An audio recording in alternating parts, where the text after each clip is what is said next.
at a few of women's issues in the Middle East in this region, at times it's very graphic, or I would say for the whole time, it's going to be very like intense and graphic, like descriptions that I'm going to be giving you, and at the same time, photos might be too strong for some of you. But I'm sure that you're able to handle it, and because you are amateurs and you're 9th graders to be 10th grade. So please stick with me. So let's talk about some of the experiences of women around the world, not just in the Middle East, but in places where women's rights are often abused. The first one is the most difficult one to like swallow, I would say, is it's called like female genital mutilation. The pictures is very graphic, and there's even more graphic photos than this, but I picked the least one.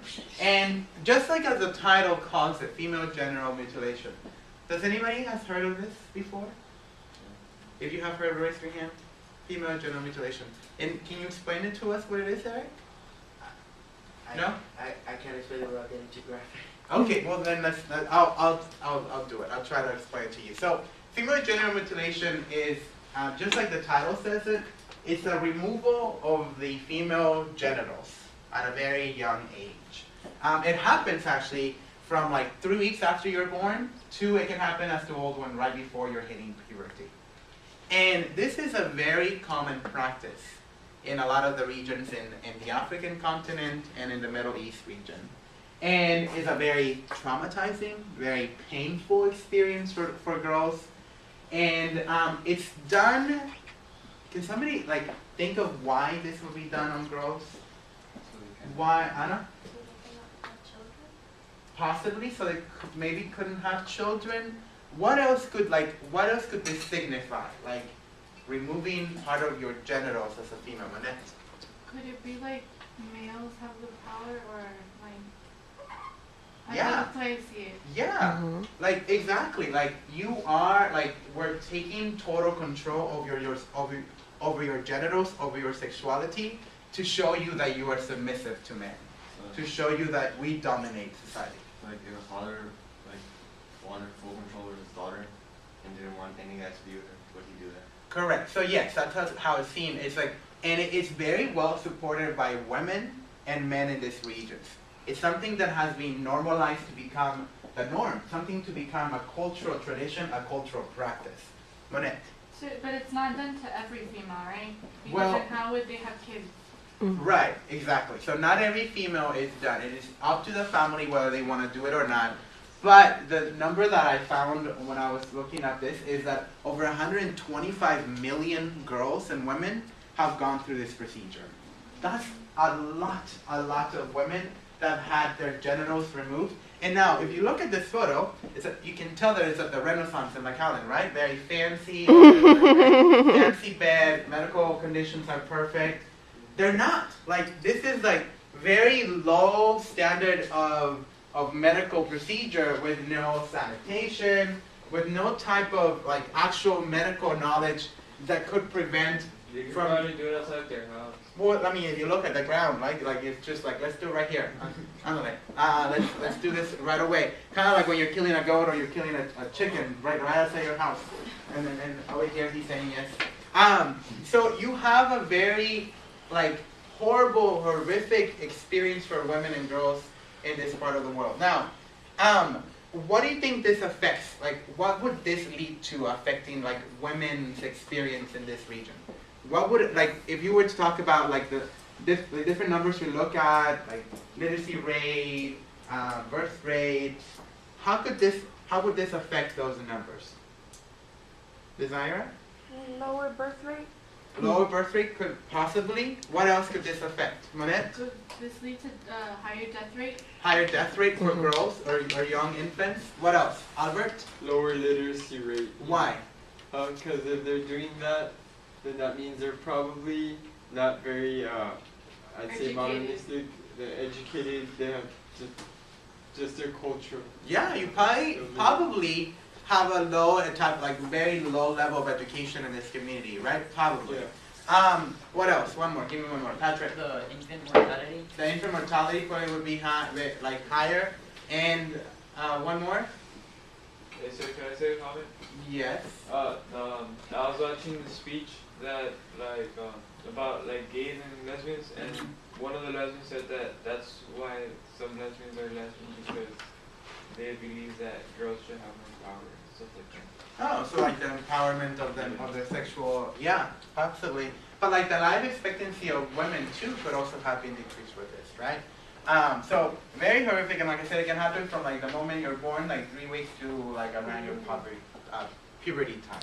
Now let's go to another one. This statistic is also very sad, but very true. Like up to like 70% of women in the entire world will experience some type of violence in their lifetime. That's like 7 out of 10 girls that will experience some type of violence, whether it's like domestic abuse at home or sexual violence. That's a lot of girls and women that experience this traumatic and like horrific experiences around the world, right? Another statistic that like really paints the picture of what the women's experience in other places of the world.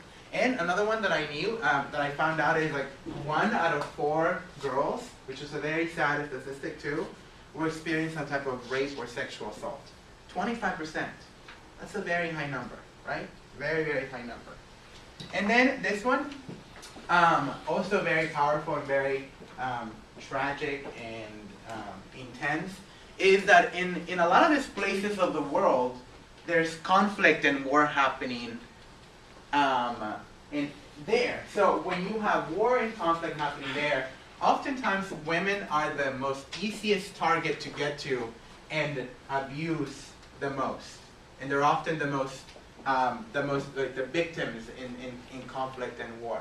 And the statistics here, or those statements there, really paint the picture of how sexual abuse and sexual torture is oftentimes used as a weapon of war. So imagine like you live in a village, or imagine a village in the middle of the Congo that is experiencing some type of conflict, like civil war, where rebels are taking over. Oftentimes to intimidate communities and to show that they're in power and to take control of places, they'll directly go to the women and kidnap them, abuse them, and oftentimes lead to sexual rape and sexual torture. As a way like, look, we're in control, and if you don't do this, we're gonna do this to the women of your community. It's a very scary and very barbaric thing that is done in these places. Over here, the World Health Organization, maybe you might not be able to see it, is one of the branches of the UN which focuses on health. So a lot of times when you hear that, recently last month, they released that sugar is really bad for humans, it was the World Health Organization. How clean the air has to be able to be good for humans, the World Health Organization is the body of the UN that determines those things. So just like we looked at the UN and taking action to prevent child marriage around the world, they also focus on a lot of things like health around the world as well. And a last one, I like the photo just because it really sums up the fact that oftentimes sexual abuse, sexual torture is cheaper than a bullet, or as strong as a bullet, right? You don't need necessarily a weapon to be able to penetrate it and completely destroy societies and communities. You can do it through sexual abuse, and it's done a lot. Right now, happens every single day around the world. Now, in your notebook, I'm gonna ask you a question, and I'm gonna ask you to think about this for a minute.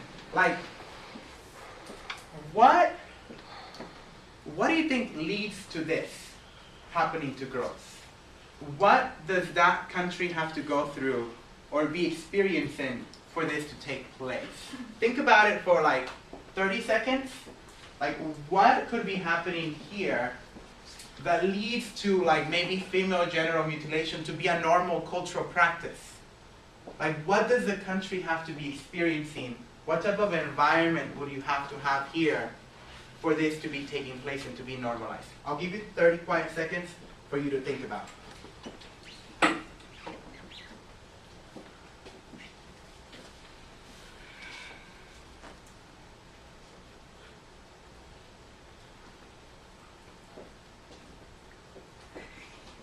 What factors could be leading to this being a normal thing in a lot of these places? Okay, Valeria, tell me one. maybe the poverty in the country, maybe it's not that well developed yet. Exactly. Maybe like the economic status of that country, the economic development is pretty low, probably in that country. Thank you very much. Keep your hands up if you got something else. Eric? Sir, you said what does it lead to? Like what are the factors of it leading to that? Yeah. Isn't it just the way that, not the way they are, because the way that the way that they're accustomed to, because like Saudi Arabia has a high GDP and it still happens in that country. Uh-huh. So then, but it is a poverty, so what else could it be? so it doesn't always have to be related to like government issues or like it like I'm not saying it's gonna happen, well it's gonna happen, but it doesn't always have to relate to money or to politics. So it doesn't always have to be like, because a country's poor, doesn't always have to be that That's it not always the happens. main factor. The main factor, right? So, okay, let's see if we can name other factors. I had Fernando. No, I mean Eduardo. Tell me, what are you thinking? Well, I was gonna answer that he said that also here in the United States there's still rape and women abuse and we have a high GDP. Exactly. So it doesn't matter about poverty. right. So now let's think of what. Yes, I completely agree with you and Eric. Now let's think about what other factors then. If it's not just economic status of a country, what else could it lead to this, Patrick?